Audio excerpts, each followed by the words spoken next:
Boa noite a todos. Sensei, poderia comentar um pouco sobre as práticas ascéticas do budismo, como beber embaixo de uma árvore ou nunca deitar para dormir? Tais práticas existem no Zen? Nós devemos praticar junto com a Sangha e Buda, mesmo criticou até Mahakasyapa, que era um praticante com grandes hábitos ascéticos, como esse de não se sentar, não se deitar para dormir e ficar sempre na posição de zazen. Porque, do ponto de vista de Buda, nós devíamos ser moderados em tudo.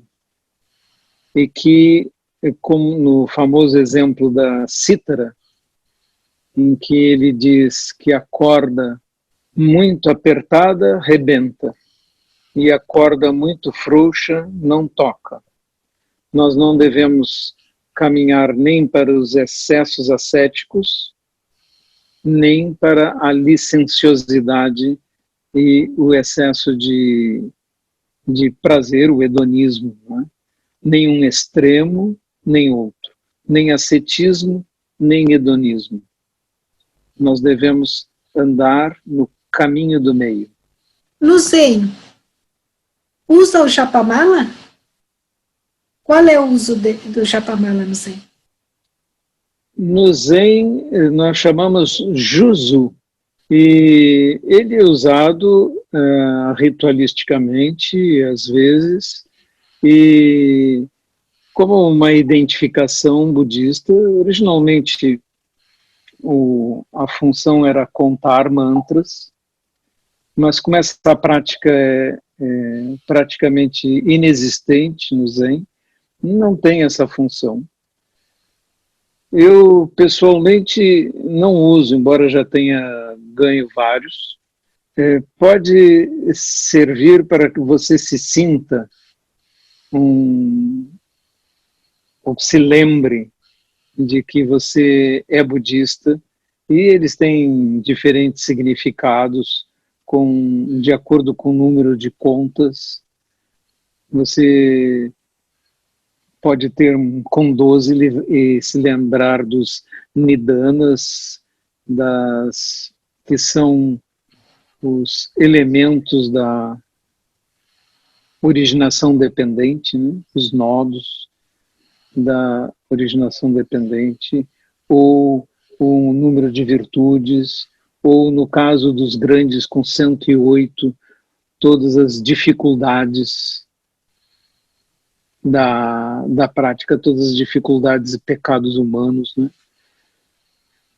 Lembrando que esse termo pecado não existe no budismo, porque ele implica na desobediência a um mandamento divino, e nós budistas não aceitamos a ideia de que alguém tenha dado mandamentos que nós temos que seguir, e sim preceitos que são faróis para evitar que nós produzamos sofrimento para nós e para os outros. Então, o Juzu tem essa função, vamos dizer, mais ritualística no Zen.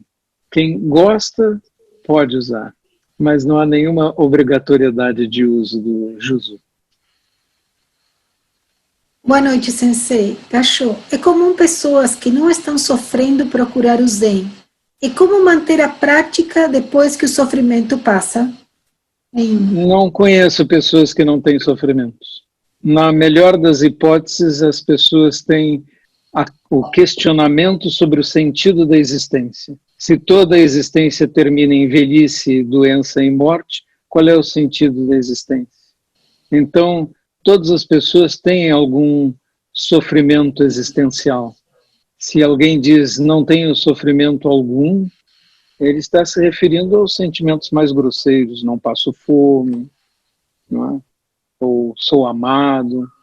Mas não existem as pessoas que estão nesse mundo que é instável, cheio de altos e baixos, alegria, tristeza.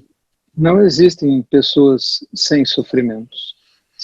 Se alguém tivesse uma grande falta de motilidade emocional, talvez não sofresse nada por procuração, por ver o sofrimento alheio, mas o simples fato de haver seres sofrendo no mundo já é um sofrimento. Se você sabe que nós temos agora uma pandemia e que já morreram mais de 50 mil pessoas no Brasil dessa doença, e quantas famílias estão sofrendo e quantas pessoas perderam empregos e quantas coisas estão acontecendo. O simples fato de saber disso já deve criar uma angústia numa pessoa que tem um mínimo de sensibilidade, e isso já é sofrimento.